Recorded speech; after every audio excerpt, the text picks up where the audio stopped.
Welcome back to JB Reviews. I have a 2024 Ford F350 and 2024 Chevy Silverado 3500.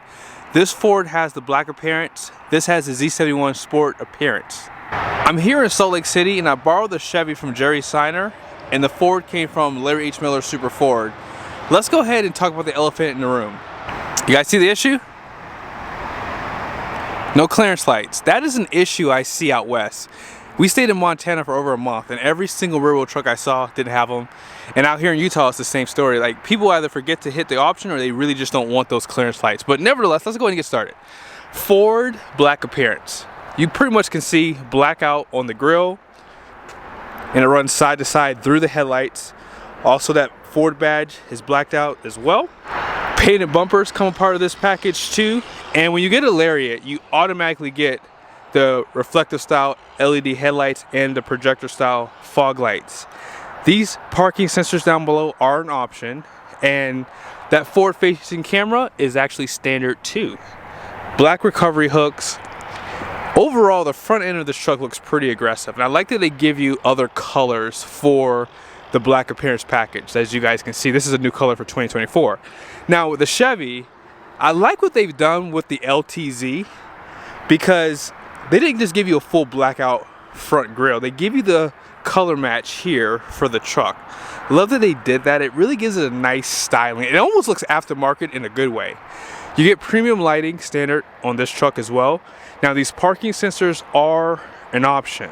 That forward facing camera is an option on LTZ. Now this trim piece is blacked out. You guys see the grille and the badge. And this trim piece down below is blacked out too. It gives it a really nice appearance. Let's go ahead and check out the wheels on the Chevy.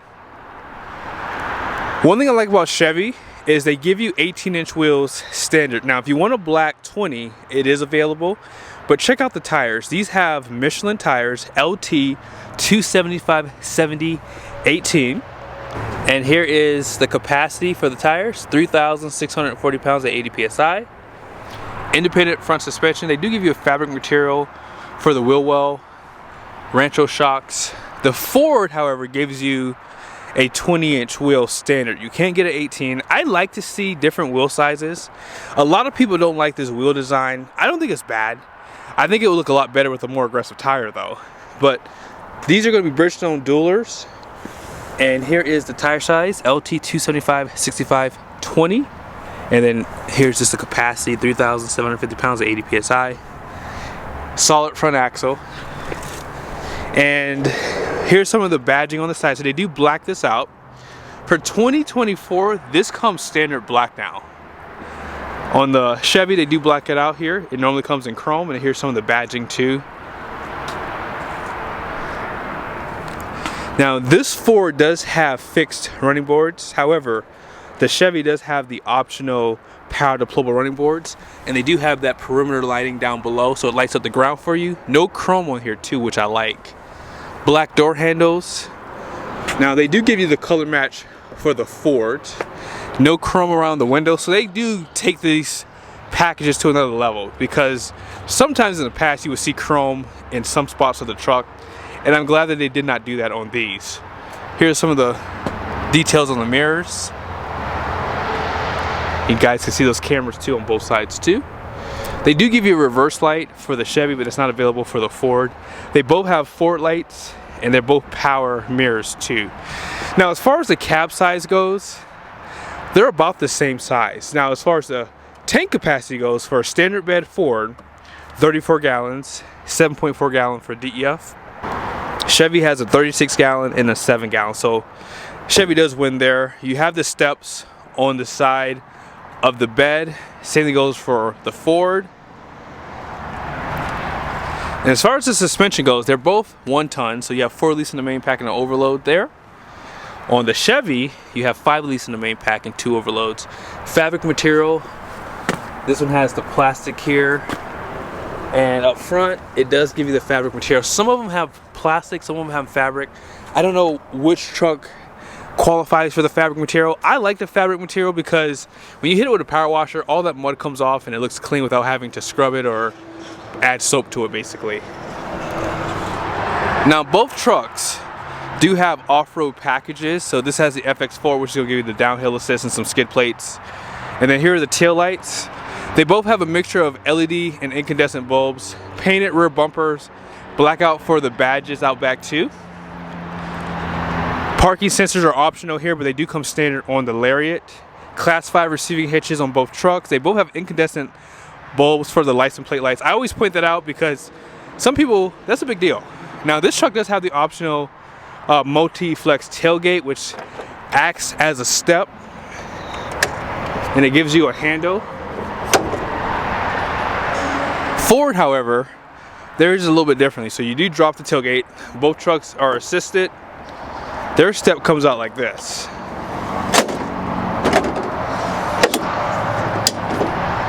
Which one do you guys like better? I feel as though Chevy's is a little bit easier to do, but you be the judge. I think that this is more useful too if you have a fifth wheel, because if you just put this piece up, it'll be easy to kind of get in there and plug in right there. You have your bed lighting, by the way. Fifth wheel prep package is actually behind the axle slightly. Now on the Ford, this truck doesn't have the fifth wheel prep package, but it is available. This step could not be used at all for your fifth wheel. Just keep that in mind. And putting it all back away, it's just a little bit more cumbersome compared to the GM side. But I do like that they give you a button in the bed here to turn on the lights. You have to basically turn them on inside the cab for the Chevy. Sliding glass does come standard on the Ford. You do have a camera view for the bed. This is an option for LTZ, and you have two cameras at the very top. Normally when you see a sport appearance or sport edition package on the Chevys, you're gonna see a lot of the options that you see on this truck here. But let's go ahead and talk about the powertrains. Ford has 3 powertrains available. Chevy has 2. They both come standard with the gas engine. So Chevy's L8T 6.6 liter engine has 401 horsepower, 464 pound-feet of torque. They did made it to a 10-speed transmission for 2024. Ford has the 7.3 liter. That's going to have 430 horsepower, 485 pound-feet of torque.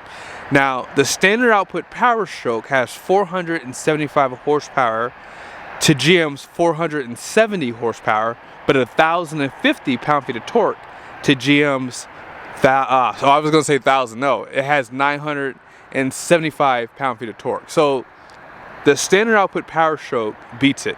However, this is the high output, so it's going to have 500 horsepower and 1,200 pound-feet of torque.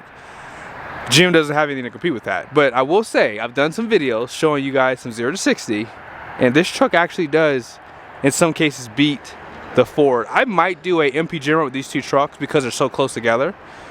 So yeah, just stay tuned for that. I will say though, the 10-speed transmission behind both these trucks are pretty dang good. They're very quick to shift. They have really strong torque converters, and when you're towing, I've towed with both of these trucks, they are pretty competent. One last thing to go over. Ford does have class-leading power in the bed. It is optional for the Lariat though. This truck doesn't have it. It would be 2,000 watts of power in the bed. And the Chevy comes pretty much standard with this power in the bed, 400 watts. But again, that's about $1,000 or so to get to 2,000 watts in the bed. As far as the interiors go, everyone has their favorite truck that they like.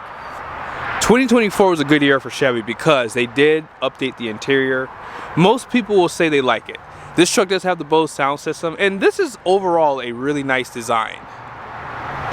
Ford got a redesign for 2023, and this interior has always been pretty nice. I think that right now, it just depends on which one you like better. They're all nice, they're all good. I will say though, the advantage that Ford has over the Chevy is you can get multiple interior colors. So you have this one, and then you have the black. So if you don't like this two-tone caramel color, then you can obviously get the black interior. But overall, really nice setup, B&O sound system. Here's some of the controls. So you have power mirrors, power windows and door locks, power steering column, power pedals. Compared to the Chevy that does not give you power pedals or a power steering column, but it is telescoping. Here's some of your controls. You have 2 drive modes compared to the 4 on the Ford. Heads-up display is right there. And then you have a digital gauge cluster and a 13.4-inch display. Ford has a 12-inch display, and they both have basically the same screen size here. Ford also added this heads-up display, so you can pretty much tell Ford copied a lot of stuff from Chevy on this redesign.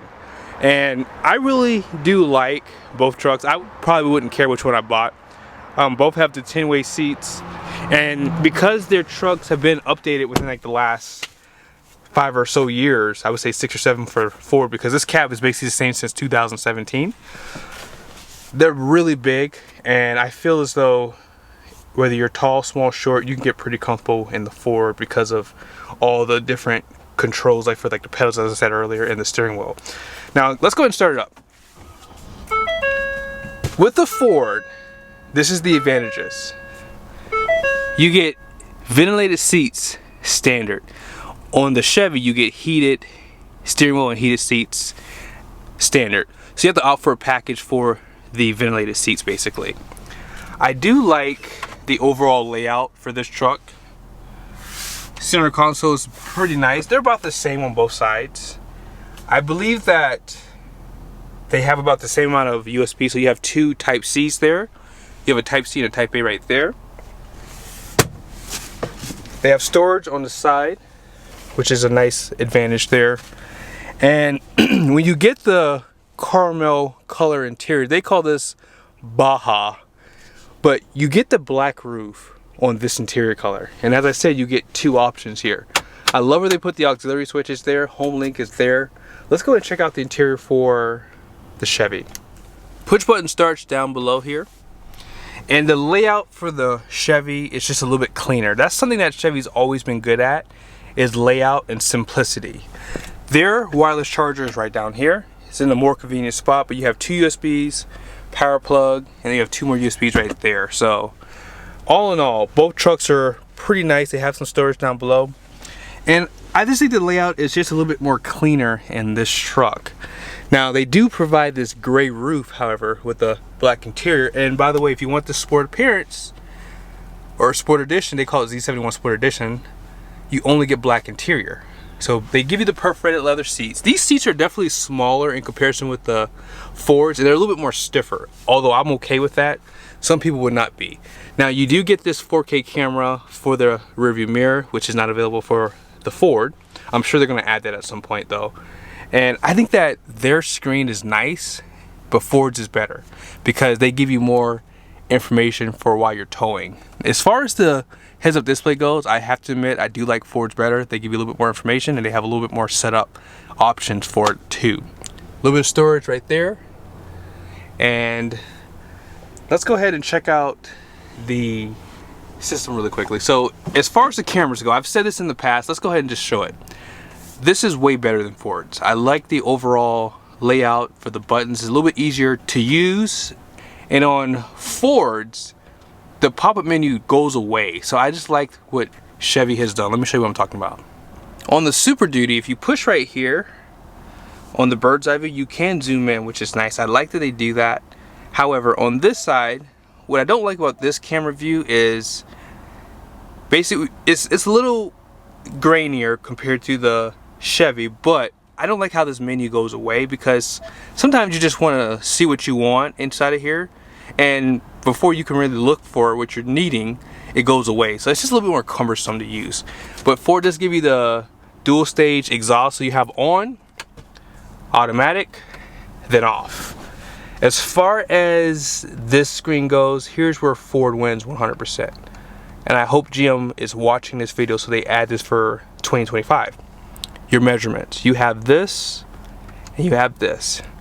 GM does give you like analog gauges like at the top there, but Ford takes it to another step. You can actually add the temperatures for your transmission up here and for your coolant. You can't do that with the Chevy. Here's a quick look at the interior sides. One thing I like about GM is they give you this sticker for if you want to use this truck for a camper for the bed. So 3,003 pounds is the max. Here's some of the storage here. I like the cover that they give you, perforated leather vanities real quickly. And let's check out the Fords. Not bad. Yeah, these seats are definitely softer, for sure. Out back, you have a 60/40 bench right here. A little bit of storage below that is collapsible. And you have more power plugs than the Chevy does. So you have a additional 120 volt and you have a 12 volt there, 2 more USBs, outboard heated seats, seat backs. And here's the door. And here is the Chevy. Same story, 60/40 bench. They do give you this additional storage in the seat backs here. Heated outboard seats, USBs, but no 12 volt or 120 volt plug. So which truck has the most payload? Let's go ahead and find out right here. The gross axle weight rating up front is going to be 5,600 pounds. The rear is 7,250 pounds. 12.1 is the gross vehicle weight rating. And this truck has a payload of 3,753 pounds. The Ford has a gross axle weight rating at 5,200 pounds in the front. The rear is 7,230 pounds, so it's a little bit less than the GM, but these are aluminum bodies, so they can sacrifice the ratings here because the trucks are a little bit lighter overall. 12,000 pound gross vehicle weight rating, and then here's the payload, 3,993 pounds. So these trucks are pretty apples to apples. They both have the sunroof, although I will say Ford has a better sunroof, twin panel versus just a regular sunroof on the Chevy. But the payloads are pretty close, I would say. But that will pretty much end the video. Stay tuned. I am going to try to do a performance and MPG run with these trucks because in the past I've done them, but I don't think that the trucks were apples to apples. So yeah, I think I'm going to do it for these two. And if you haven't done so yet, be sure to subscribe to the channel. Make sure your notifications are on. Be sure to check out their inventories for Larry H. Miller and Jerry Seiner. See you guys soon. I'm sure some of you guys wanted to see the pricing. So here's the Super Duty. And as I mentioned, this is a Lariat, and just a quick listing of the standard equipment. Options are right here. And total price is $92,865. Up next is the Chevy LTZ. And again, short listing of some of the standard equipment here. Base price, and here are all the options. So there's a lot of options on this truck, but you're still significantly cheaper than the Ford. $86,140.